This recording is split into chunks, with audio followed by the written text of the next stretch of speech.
Welcome to the Deal Doctor Live. We are here Monday. It's just a little after 1 o'clock. So today we've got a special guest, our five-star president, Paul Carlson, along with Eric and myself. We're going to talk a little bit today about coming soon regulations out there with the various associations. We'll talk a little bit about off-market properties, office exclusives, what we need in terms of documentation for that, and a little bit about delayed offer presentations and those kind of things. So one of the things we run into a lot is this question of coming soon. What can we do? What are we permitted to do? What are we prohibited from doing? So I'm going to open up the questions with Paul and let Paul address it from a five-star perspective. So, hey guys, how's it going? Thanks for having me as the guest. I feel so honored and so special to be here with you guys.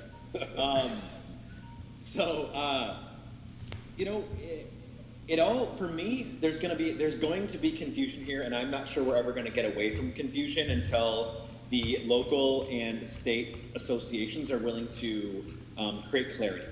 So as of right now, we have no association that is truly trying to generate clarity. They're doing the best they can with this, and this whole clear cooperation policy that NAR released about a year ago is supposed to address a lot of this. I think they did address it, but unfortunately they have not done a great job. I think that NAR still needs to meet with state and local leaders and create one conversation around this topic so we can all understand what these terms and things mean. So before I jump into it real quickly here, the whole purpose of this clear cooperation policy is to protect broker reciprocity. To protect the thing that if Eric gets a listing and then Don's got a buyer, that we're all going to play nice in the sandbox, we're all going to list our properties, and we're all going to bring our buyers to the table. It's to protect the idea that we're working together as an association and that we are we're going to cooperate, right? So what happens is what they don't want to have happen is, say, Five Star, for example, we have the largest market share inside of certain marketplaces. So let's say that we make a company policy that we're going to list all these things. We're only going to advertise them internally for the first 7 days to see if we can double dip all these things. That is what NAR and all these local and state associations do not want to happen, because that is the breakdown of broker reciprocity, right? Because we're no longer abiding by the rules. We're no longer playing by the association objectives of sharing, okay? So that's kind of why this whole thing exists. That's not why these rules exist. To protect those relationships. So, coming soon policies. One thing that's confusing here is everyone's definition of what coming soon is different. So an association would go, oh, well, we have a coming soon policy. And that requires a contract, that requires a listing date, and you're now technically a coming soon listing. You're an off-market property that's coming soon, right? Now, me and Don might go, hey, I've got this seller who may or may not be listing in August, but they're curious to see if I have any interest for them on their home right now. So I would not define them as a coming soon listing. Although I might tell people I have a listing coming soon in August, but they're not a listing. So I know it sounds confusing, and I'm kind of trying to demonstrate that it is confusing. So in terms of coming soon, each and every association is going to address coming soon policies. But typically for an association to have jurisdiction over your opportunities, they need a contract in place, because that contract is what creates the relationship between you and now an association. So when I spoke to Gail Anderson of McClellan Anderson, her firm consults with Michigan Realtors, she has made it very explicit to me that a coming soon listing, an office exclusive listing, an off-market listing, the key word is listing. Okay. That all of those opportunities, every single one of those things uses the word listing. And she said, Paul, your friend who may or may not be selling in August is only considered one of those three listing types if there's a contract in place. So that's where I want to open that discussion here to you guys, to toss it back to you, is we can discuss the technical ways to do with what's called a coming soon listing, which each association will have their own rules on how you do that. or we can discuss the confusion of this off-market for sale by owner that's being confused with a coming soon listing. So I guess I'll just open that up to you guys to see what you guys think about this coming soon listing, or if you guys have anything to add to that. I think one of the things that to deal with what I think might be the first thing first is to avoid language that can be a red flag. For example, pocket listing, coming soon. I think both of those things are trigger words that are going to get an agent a complaint if they use that language. If they refer to something, Yes. for example, as an off-market listing or to be listed soon, they might be in a little bit better shape than if they use the phrase coming soon or pocket listing. The one situation that you mentioned, Paul, where you have to have a contract in place and then you can advertise it as coming soon. I believe that's in the Lansing market, and Cindy Beckwith, please correct me if I'm wrong, but they actually have to have a contract in place, then they can advertise it for a period of 10 days coming soon, and then it will go live in terms of showings and offers. In the Grand Rapids market, for example, that would be a delayed submission agreement. However, in Grand Rapids, they don't allow any advertising whatsoever, not even a sign in the yard, during a delayed submission agreement. So there are a lot of 24 hours, right? Until 24 hours prior to that. That's the 24-hour window you would get at the very tail end. Correct. To advertise. Yep. You could put the sign in the yard and so on the night before, post it on Facebook and all of those kinds of things. There's also the delayed showing agreement, which in Grand Rapids has its own addendum to the listing contract. So there are a lot of these documents that agents need to be aware of and completing in order to comply with their individual boards. Now, Wimlar has a extremely broad interpretation of their authority, Wimlar's authority over coming soon listings.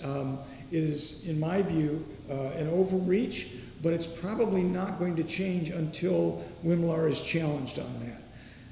Eric? Yeah, and can we mention, Sure. can we stop right there real quick, Don? This is an interesting point, guys, and so I want you to hear what Don just said. What Wimlar is doing, and other associations as well, is they're taking a stance on a topic until they get challenged. And 5-Star has been one of these companies that oftentimes challenge associations because we recognize that they're just people who are doing the best that they can to interpret the rules coming down from local and state and national associations, right? So they're doing their best they can to interpret this and apply it to the best of their abilities. One example of this, Don, would be on signs. Okay, so 5-Star was one of the first companies that reduced the broker address and the broker phone number to pretty teeny tiny on the signs. Okay, and we started producing these signs because we read the rules, and these fit within the parameters, because we wanted to make the agent name large as we possibly could. We wanted to drive all the traffic to agent name and phone number on that sign, and we get taken in front of every single association that we join. They take us to the association, and we have to defend those signs, and we win every single time. So what happens, though, is when we first join that association, even the association leaders might think our sign is illegal because no one's challenged them on it. And sure enough, we've been around this, we've been through this ringer enough times where we know exactly how to pinpoint the rule and the law saying we have a legal sign.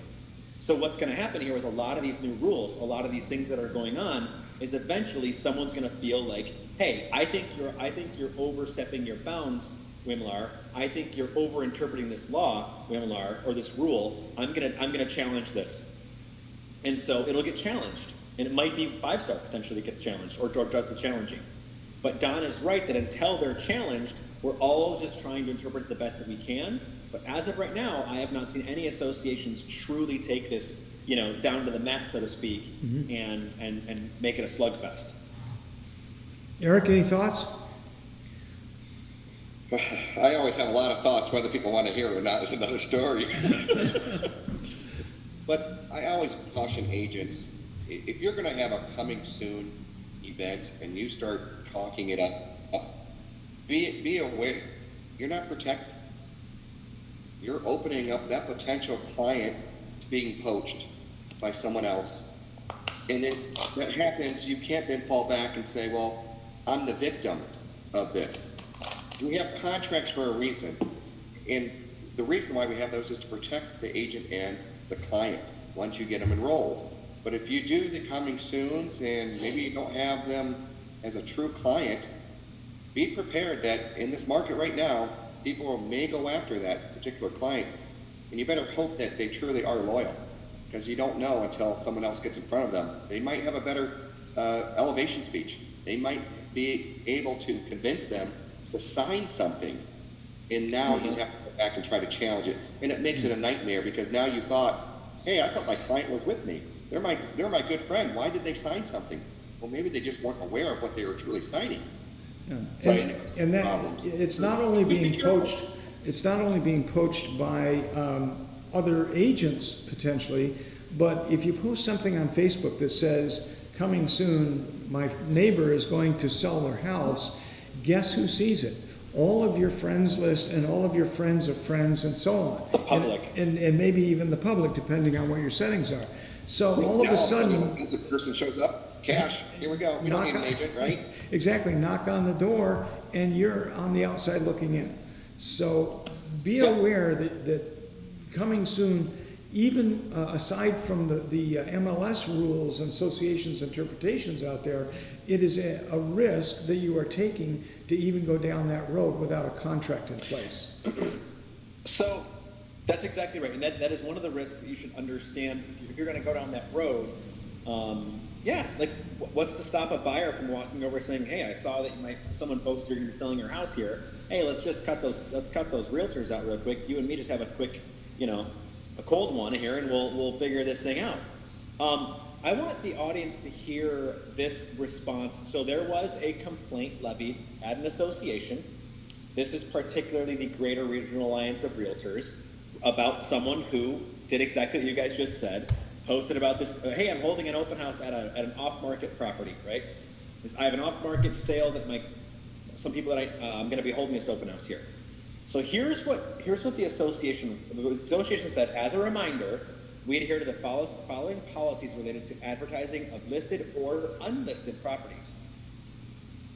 If the listing agreement hasn't yet been signed, the agent may advertise the property with the seller's written consent, including the placement of a yard sign. There is a risk in this practice since a contractual relationship does not exist, and any other agent or member of the public could approach the seller directly to present an offer or discuss a listing agreement. You guys hear that? Yep. Including the placement of a yard sign. And from what I'm being told by this association member, this is straight from the National Association's Clear Cooperation Policy. Yeah, so Okay. here's a perfect Yeah, example. I have a neighbor in my own backyard. In my where I live, there's a sign there, by an agent. It's not on the MLS. So I have to imagine that that person truly doesn't have an MLS listing. So someone could just go right up there because the MLS is not active. It hasn't been for the last few days. The sign's been up for at least 5 days. So I have to wonder, do they have an actual contract with that person? I would have. And you know what, Eric? No. You know what, Eric? And you know what? The MLS wouldn't know. Yeah, no one would know. So The MLS wouldn't even know. And the public wouldn't know. The public is only thinking that, hey, it's got to be for sale, so I can only go through that agent. And there's no offering of commission anywhere to a buyer's agent. Yep. So it's a We very need- awkward situation to be in.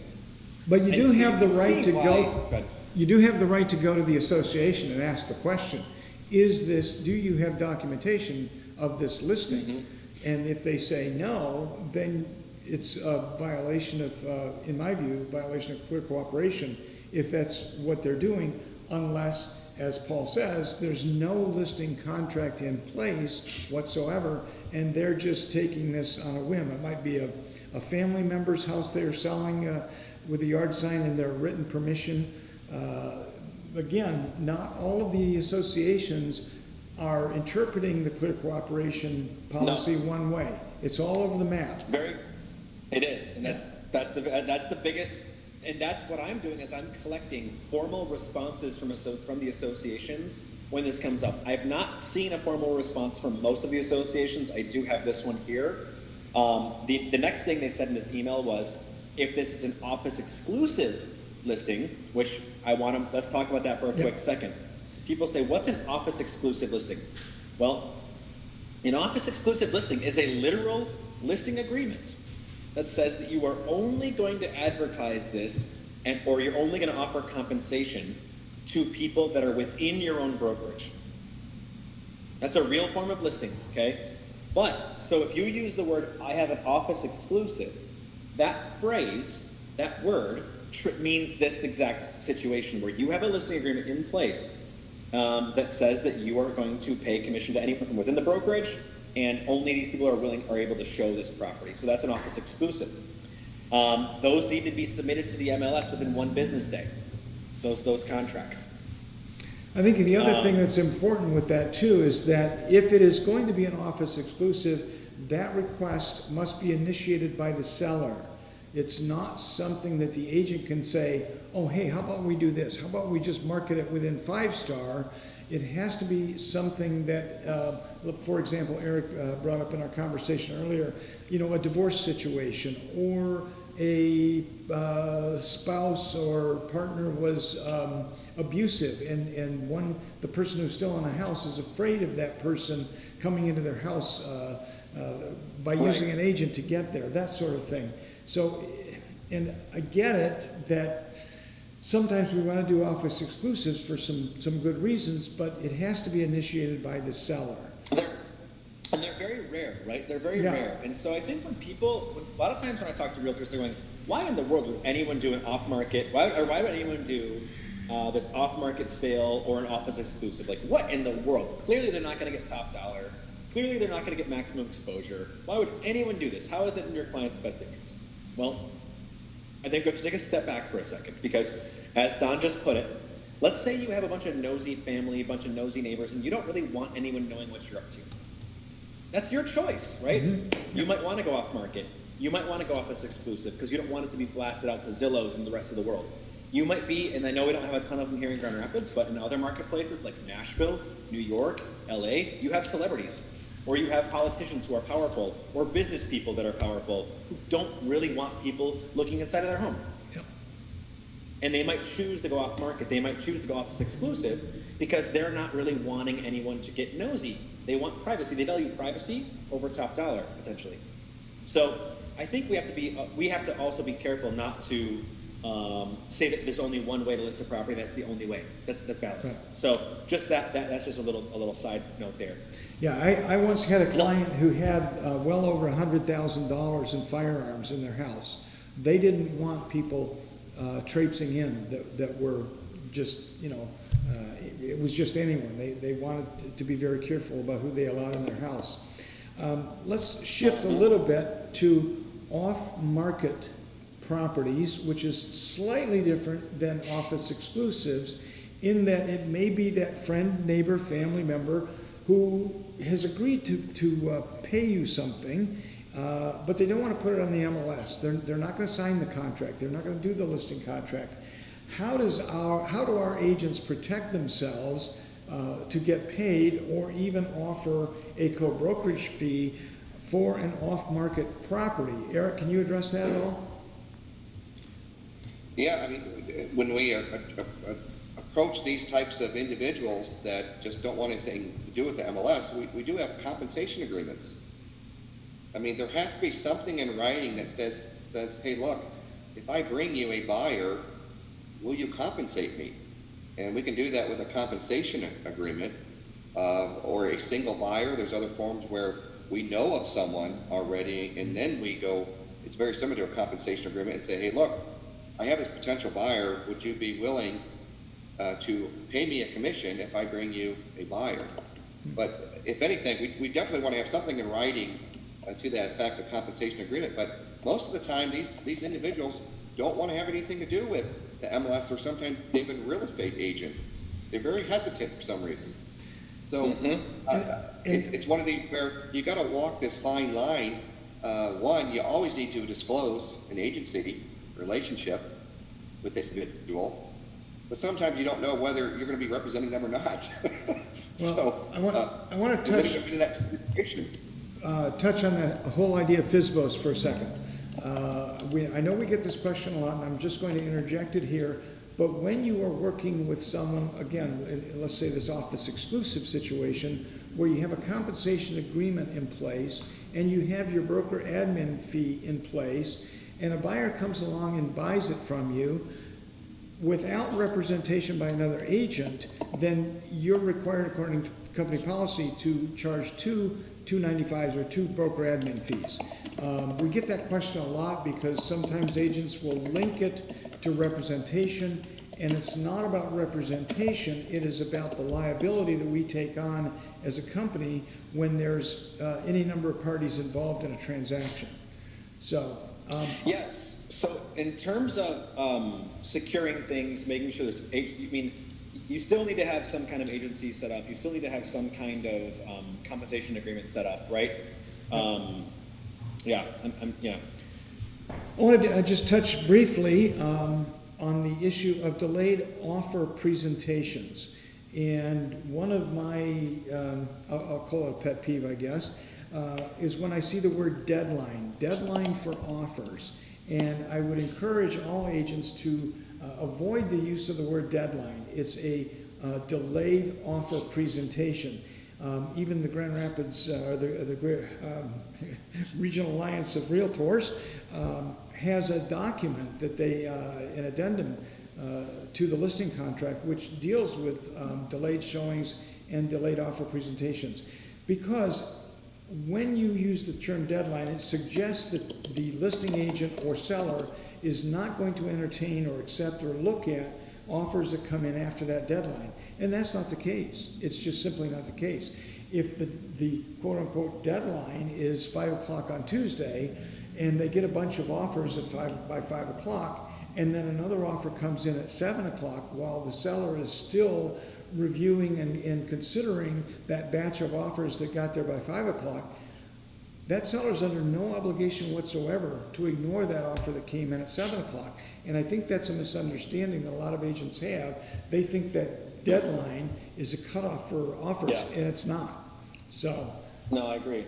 I agree with you, Don. And remember, the occupational code does require you to present all offers. Yeah. Regardless, So, you say you have a deadline, but you're still required to present that offer to your client. So, Eric, let's say that the delayed offer presentation time is 5 o'clock on Tuesday, and you get an offer at 3 o'clock on Sunday afternoon, and it is a monster offer. I mean, huge offer.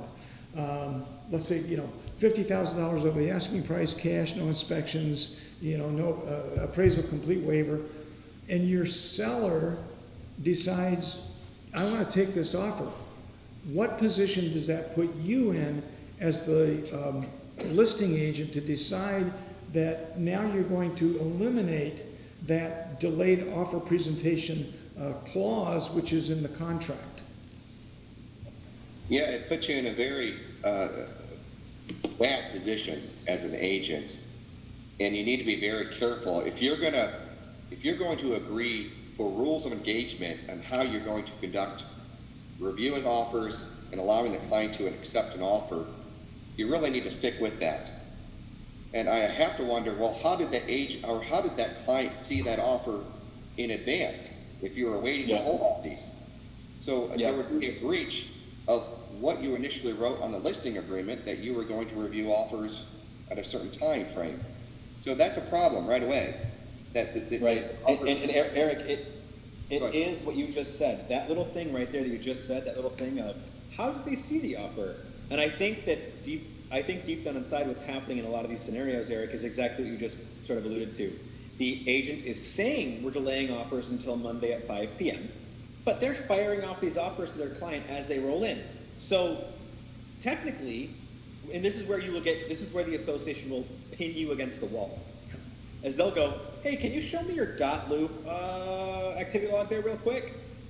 Yeah. Oh, wow, I see you've been sharing this with your clients throughout this whole entire process. Or, hey, we're asking for an email thread here. We're asking for your text message threads to try. And what they'll do is they'll prove that you basically were breaching it the entire time, and you were showing your clients these offers the entire time, and then they will pin you against the wall.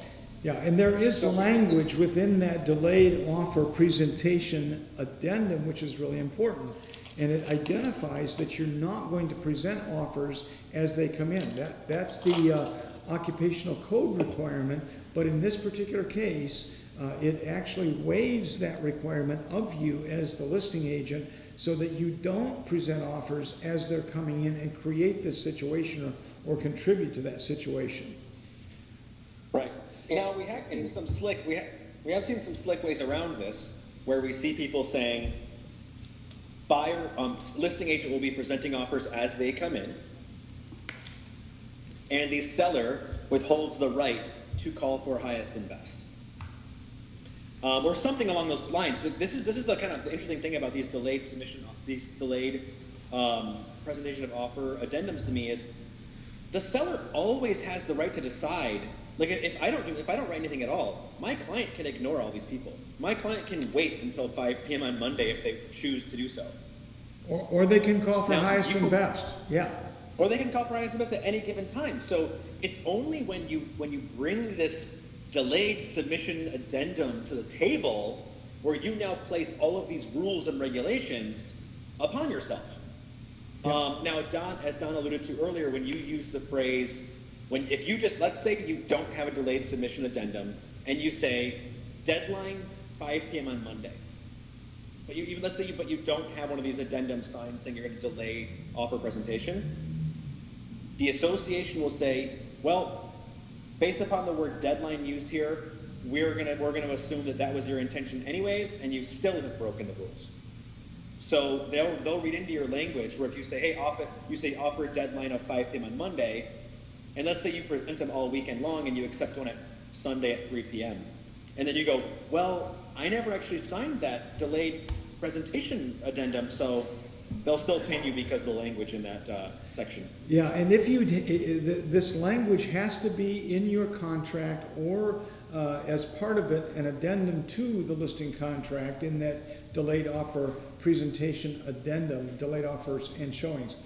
And if you do have all of those T's crossed and I's dotted, then it has to be disclosed in not only the public marketing comments, but in the agent comments. We have a case running right now where an agent not from 5-Star only put it in the agent comments, and then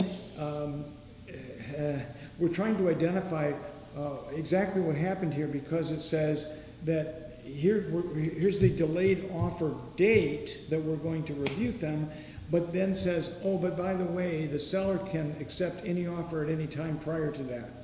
And I'm just scratching my head and trying to get a clear picture right now on exactly how that particular association works. More news on that later. But hey, Don, we have one question from the audience here from Julie Reisner, and I think it's a good one because you and I have oftentimes asked a similar question, because the association has all of these rules set up. There's all these forms of representation. There's always forms of like all these delays. Basically, Julie's question is, whether it's off-market, office exclusive, delayed presentation, all these different options here, do they have to submit all of this to the MLS, or is it just the honor system here? Oh no, it has to be in writing, submitted to the MLS. So does the MLS collect things? So if I have an office, let's say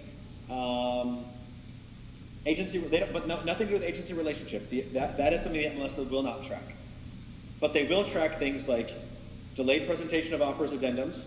Mm-hmm. They will track things like office exclusive listings. Right. If for example, okay. You put on when you do the broker load, you put your listing up there and you say offer deadline Tuesday at 5 o'clock. If the MLS association sees that, then they should come back to you, and in most cases will, and say, where's the language in your contract that supports that? Where is the addendum, if there is one in that particular association, to support what you're advertising on the multiple listing? So, Yeah. yeah, Okay. it should be, it should be there. But for Julie's question, she's like, man, she's like, am I supposed to double check these things? And should I be calling the association every time I see someone saying there's a deadline at 5 p.m.? Should I be calling up saying if there's an actual delay here, or if this is just some language that's been added in there? I mean, you know, if she's trying to advocate for a buyer over the course of a weekend, like let's say I don't have a delayed presentation of offers addendum, okay? But I sort of allude to like, yeah, we're going to be accepting offers at 5 p.m. on Monday. And the answer is... Your interpretation is... Yeah, the answer is yes. I've had this conversation with a number of our association presidents and those who are operating, like Pam Van Leuven at Greater Regional Association.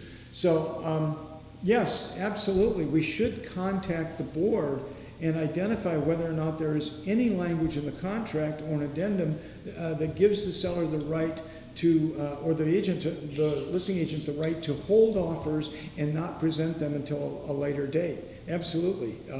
If you have a suspicion that that the delay is coming from the agent and not from the listing contract itself, then by all means, contact the board and find out. And the only thing I have to say about the associations is some associations are more strict on these guidelines than others. You may find smaller associations not willing to want to dive in that deep. Maybe they don't have the resources or the staff. I know Garrar is a junkyard bulldog when it comes to documentation. I mean, you don't have you're on top. Eric, Yeah. you're exactly right, and that's one of the problems that we see is there's not a lot of cooperation amongst associations to create singular policies. Julie's follow-up question is: is a listing agent required to provide evidence or proof of those agreements on a weekend if the association is closed and highest and best is due Friday at 5 p.m. or whatever? Does an agent need to provide this, or they can say bug off? Well, that's a really good question. I don't know that I have the answer to it. I would think that they would be required. They would be wise to do it, because if we find out on Monday that they don't have, now they've put themselves in the crosshairs of a potential grievance. I think, though, if we're working for our buyers to the best of our ability, we have to, on the weekend, for example, assume that they have that documentation in place. I know that one of the tactics that we have used, I've done it myself, where I will send over an offer that's a monster offer, and then I will give until like Saturday at 9 o'clock to get it accepted, because I don't want to wait and turn it into a shooting match on Tuesday afternoon. Now that strategy can backfire on me, the buyer's agent, if I do that, because the seller and seller's agent can ignore it and say, well, too bad your offer expired. Well, of course, I'm going to send over an extension before it expires. But yeah, do we have time for one? I know we've gone 5 minutes over here. Sure. But I want to ask one follow-up question. Okay, here's an interesting scenario that took place real fast. There was an agent here at 5 Star who wrote on an estate sale, and there was the highest and best deadline. They met the highest and best deadline. They accepted the offer of the 5 Star realtor. A buyer from California said that the deadline, he was unable to meet the deadline, and he felt the deadline was not in the best interest of the seller. And so he actually filed in the courts with an attorney, and the judge stopped the sale and said, we believe your deadline was not in the best interest of the seller, and the seller, we are going to take this buyer from California's offer who missed the quote-unquote deadline, and we're going to present it to the estate. The judge did this. And then they actually said that we're going to recommend the estate takes this offer because we believe it's in the best interest of the seller. This is happening. The judge is saying, this is the winning offer here, this other person from California. So the 5 Star Realtor's offer is invalidated. That's accepted. This person from California gets the judge to say this is the winning offer. Then the person from the 5 Star Realtor says, well, hold on here. We're in a highest and best situation now. We want a chance to resubmit. So then the 5 Star Realtor goes back to the judge, petitions for to be able to resubmit a better offer. The judge says, okay, fine. And then they get their offer accepted. and then he rips up the California offer, and then their offer got. This happened in the courts. Well, which goes Yeah, to which goes to prove whoever has the most money and the best attorney wins. Right, that's Right. right. You don't want to go in front of a judge. Save your money. So guys, a lot of times these associations and us realtors are pretending to be lawyers, like we slept in Holiday Inns kind of a thing, right? Yeah. So we're all trying to interpret contract law all the time. And at the end of the day, guys, it's sometimes going to come down to everyone doing the best they can to abide by the rules they're given. The associations are not perfect. Realtors are not perfect. As much as I hate to say that we need to be checking up on people, maybe we should be calling the association, asking if this particular realtor has this form signed up properly. I'm hoping, and I'm going to be advocating that the national and state associations can advise local associations better and can try and build a better understanding of the policies coming from high. But we are left working in an imperfect world, guys. That's where we're at today. Yeah. So I think that, Eric, you're right. Every association is different, and you have to recognize that. But Don, I'll let you close us out. Well, I'm gonna turn to Eric for final comment before I do. Anything? Okay. Any final Okay. thoughts? Yeah, the biggest thing when it comes to a seller accepting an offer, even if they have everything that a buyer is asking for, doesn't mean they have to accept that offer. So please be mindful. Our seller dictates how they want to conduct business. We're just an intermediary person there without emotion trying to represent our client. And just be mindful that you can write as a buyer's agent the best offer ever. A seller does not have to accept that offer. This mindset of, hey, I gave everything that the seller wanted. Why didn't they accept it? Well, maybe they didn't like the color of ink. Maybe they didn't like the purchase agreement. They don't have to accept an offer even if everything is given to them. And just understand that it's very challenging in this market. You need to keep moving forward. You need to keep doing everything you can in a professional manner. Keep your emotions in check. Walk through it. Pick up that phone. Talk to the other side. It's more important now than ever about communication and not just sending something over or just by texting. Yep. So I know it's tough out there, but keep going. There's a lot of money that needs to be paid. And when you run into problems, call 616-490-0902. Call the Deal Doctors. We're here to help. Thanks for joining. Thanks to our guest, and we'll see you next week. See you guys.